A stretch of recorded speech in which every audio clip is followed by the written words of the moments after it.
Frozen One, Follies of Youth.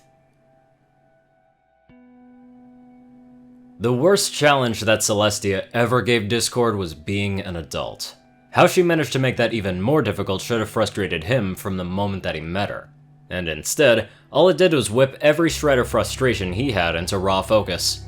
He was never a Draconequus of pride or cunning and all things so dark, gloomy, and brooding. No.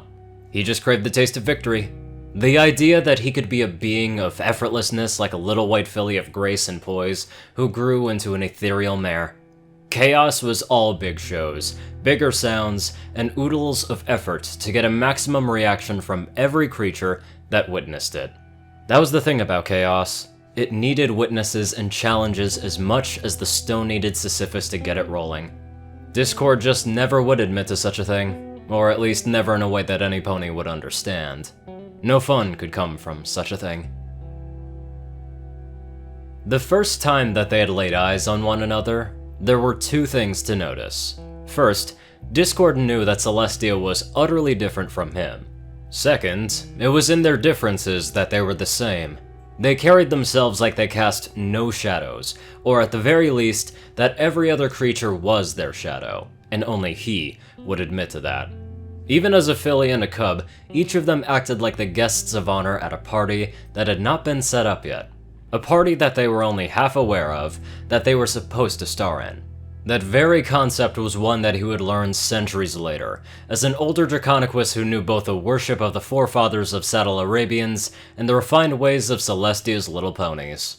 He rarely bothered to call her princess, even after he had learned that she had been in other civilizations long before the tribal ponies of the northern wastes had gotten their hooves on the diamonds that this young goddess was, and called her Cole. To him, it was just too evident in the way that no pony called a teacup dinky or breakable because it was too obvious. Instead, testing out those qualities would be that much more fun. Why talk about a liar's quality when there were so many notes to show off a song? When presented with the alicorn dubbed by mortal ponies as their most perfect and beloved hero princess, why not put every quality to the test? Better yet, why not make it one that befits the Draconequus, who could not see himself as anything but a bard of life? In the earliest moments of their shared youth, his motives had been much more simple.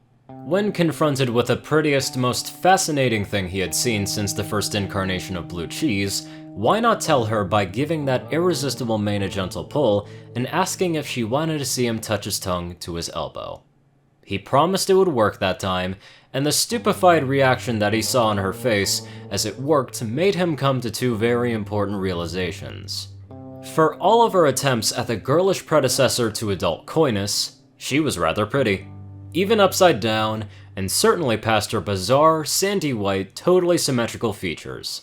Long after they split from where their diverging adolescence led them, Discord remembered her mane and its dawn pink splash of color. Second, and most importantly, he realized that elbows just did not taste very good, no matter what species one's body part came from. Immaturity had numerous indulgences. Discord had never felt guilty for a single foray into such hedonism before Celestia. By Tartarus, he never even called his chaotic temptations result hedonism before.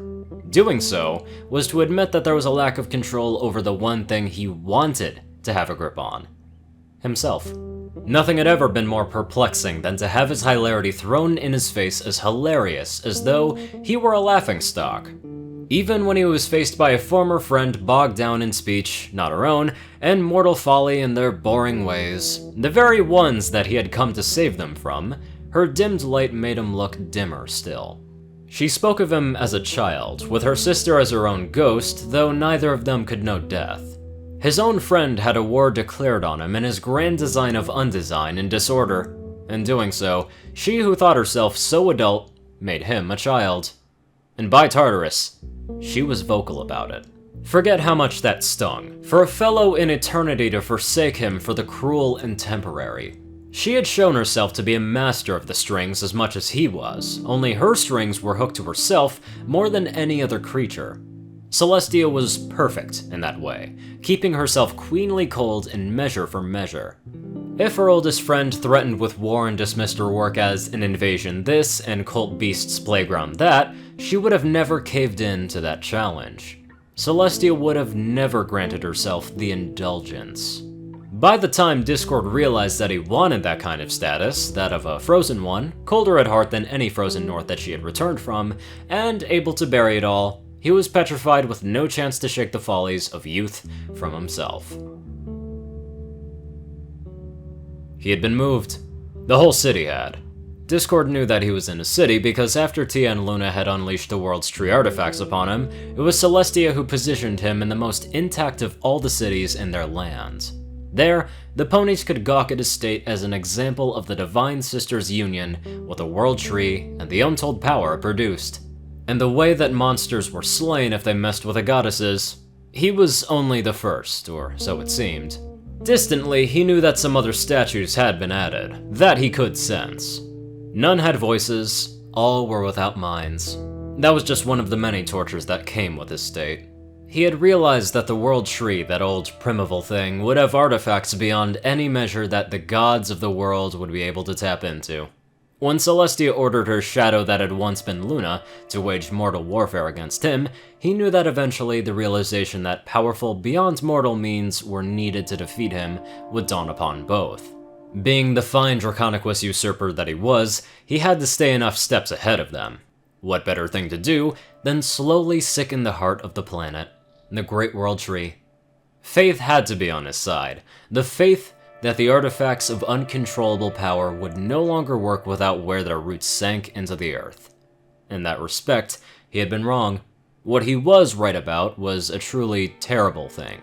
No matter the divinity of the now active goddesses that had once been those closest to him, they had no control over the results that were brought by their rinky-dink new toys.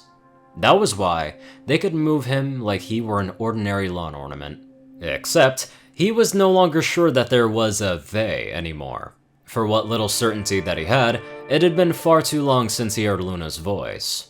During their war on him, Luna was a shadow who spoke little and whose eyes held untold sorrows. She was too pathetic to him, all internal gloom and a pale shade of the powerfully clever little filly that he had known. Without any brashness and boldness, he was inevitably drawn to Celestia alone, as was inevitable. She was the constant figurehead, the politician, the one who never shut up, the very lady who doth proclaim too much and that much more. Now, that of course was a fine line, perhaps even one fit for a tale one day if any pony dared dream it once again.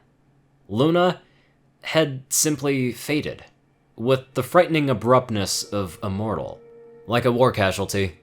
It was like he had blinked and missed her. In some ways, Discord was certain that he had. There was no more Luna, and a great magical imbalance had managed to reach him at one point. Nothing was the same in stone, but he had at least felt a profound sensation enough to know what was meant by the lesser version of the spasms he had rocked him in his free days. With Luna gone, the world had become both frighteningly more active and profoundly dead all at once. He was unsure how to explain the latter. It was one of the many screams that he could not unleash in his current state, with just how frustrating it was. The narrowness of his world was just another form of agony that he had to endure in a life that had previously held next to nothing in the way of physical pain.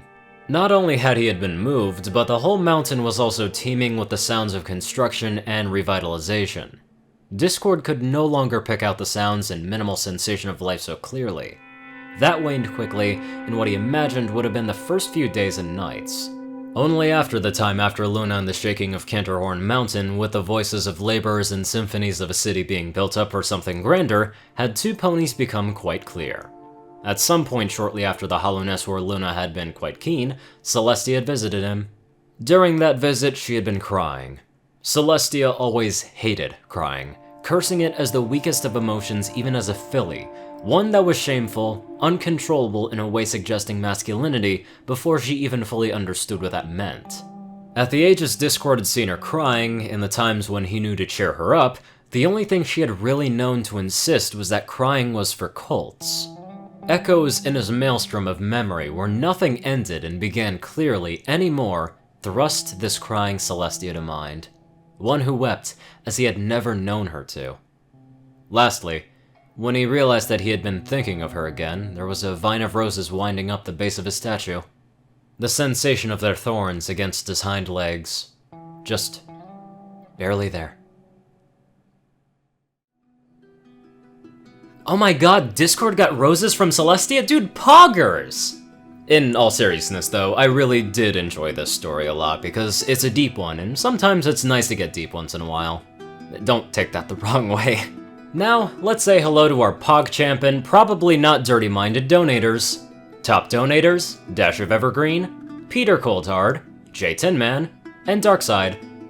Dospo, RuneScythe9852, CourierCruz CI, Delta Omega, Ryanny Dragonwolf, Secret Moon, Tallrascha, The Toilet Snake, SoulDragon, Cerberus, Starlight Glimmer, Squiddy Boy, David D. Sanchez, Gaggy, Trey, Shadow Drake, Joe Piercy, Alex F., Rainbow Dash, Teal'ca Anderson, TV Killer, and John Becker. Thank you all so much for watching this video, and live life to the fullest.